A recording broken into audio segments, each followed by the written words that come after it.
Assalamu alaikum. Shukran jazeelan. I'm very happy to be here today. It's a real pleasure, and I want to start off by thanking the Sana Center for having organized this second forum. I had the privilege of being in the first one last year in Stockholm, and I have strong memories of that because it was for the first time we started sensing an optimism for a possible path towards peace. And I think, if anything, that hope burns a little brighter today, though there is no guarantee. After 8 years of conflict, Yemen deserves that peace. I've had the privilege of being a guest in your country for nearly, 2.5 years now. I've been to, I think, 17 governments now. And I've seen how wonderful your country is despite the devastation that this period of war has caused. I've seen a people, a culture, a history that I did not imagine before coming, and one that I deeply appreciate, and one that I hope we can support a return to a peaceful Yemen. And I'm very happy that we have this type of a forum where all of you can discuss that potential path forward, because I think one of the key questions is, if we have peace, what kind of peace will that be? You need a peace, obviously, that is built upon what I've heard described previously, that is comprehensive, that is built on accountability as well. This has been the experience in many countries, that those are prerequisites. I would like to hope that we will see a sustained peace when there's a peace coming to Yemen. That demands inclusivity, and that's, I think, a representation of what you all have organized here today. So I think that's a fantastic step forward towards a potential sustainable peace. And I want to encourage all of you to continue these steps forward in an attempt to try to find that type of sustainable peace. There have been many examples of countries who've gone through similar kinds of transitions from conflict to peace. Some succeed, some don't. Where those, and unfortunately, I shouldn't say this, but many of the countries I've worked in have struggled in that regard over the years. I hope, and I believe Yemen will be that exception. A peace that has to be built on a comprehensive political settlement. It has to be built on a sustainable economic recovery and prosperity that's balanced. It has to be based on accountability. And I know from having looked at the agenda, these are all issues that you will be working on going forward. Now, from a United Nations perspective, what I can say is that I have instructed our country team in Yemen to prepare for peace. That's an unusual way of doing business. We usually prepare for a crisis. I've been preparing for crises for many, many years, but we never prepare for peace. And unfortunately, when peace comes, we're often not ready. So I've asked our own team to start being ready for that possibility.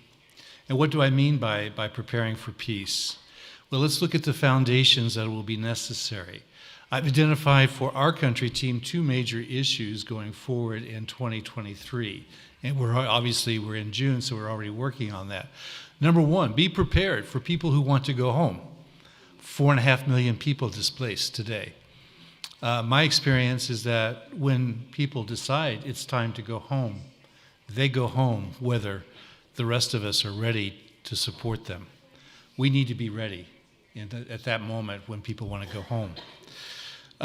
Secondly, what is the greatest threat to civilians today, despite the truce? And while it's not formalized, it is effectively continuing, is the issue of contamination of landmines and unexploded ordnance. To me, this too is a prerequisite for preparing for peace. And we're committed to finding a way forward to dealing with that, because that's one of the biggest limitations for people to return home.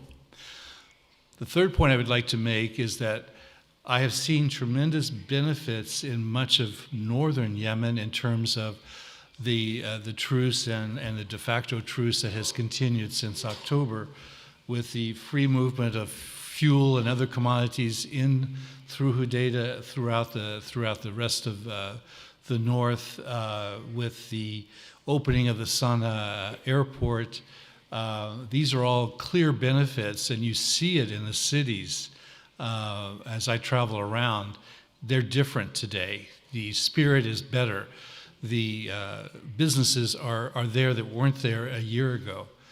But I also think that those benefits of peace, whether it's a truce, a ceasefire, or a final settlement, need to be balanced throughout the country.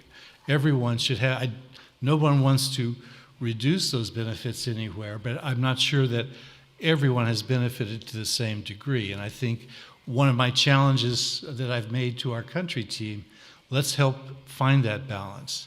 That's why recently we were working in Taiz to find better ways to support the economy there, to help recovery there, because our surveys indicate that those who are displaced in those areas have not seen the benefit of the truce. So a balance is required.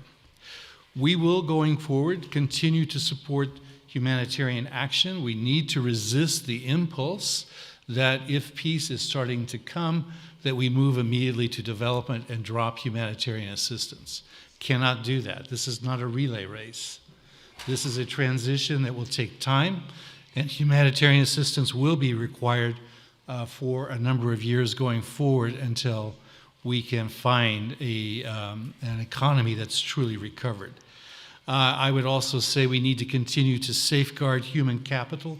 For me, this is extremely important. The public services, the sectors need, there are too many people who don't receive salaries, but continue to work despite the lack of salaries.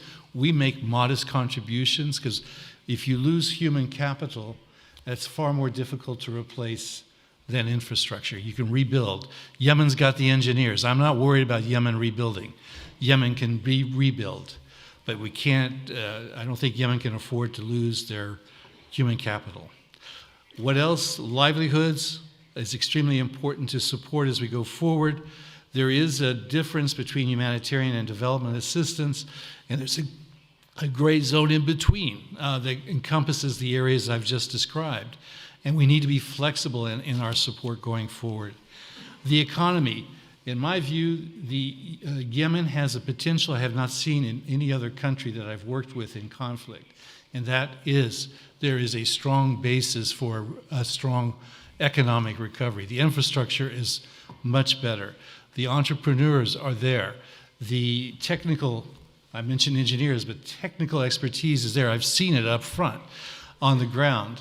I believe with the right economic conditions, a rapid recovery and jobs and the benefits that go with jobs can be identified.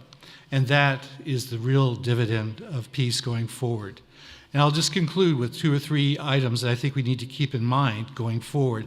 Keep in mind the marginalized in the country, those that don't have an opportunity to come here, those who are marginalized on the ground.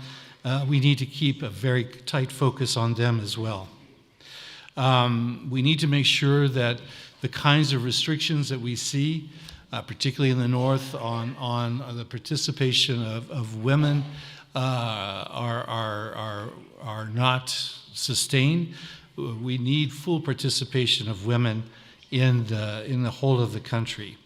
A mention was made of the FSO SAFR. I want to just hope that that can be a catalyst for cooperation across front lines for a more sustained peace. And I think it's on that basis that I wish you all a very fruitful discussion. How do we take the seeds of peace forward to a sustained peace that all Yemeni can benefit from? It's a tremendous challenge for you. I'm looking forward to the outcome of this. Thank you very much for the invitation. My pleasure for being here. Thank you.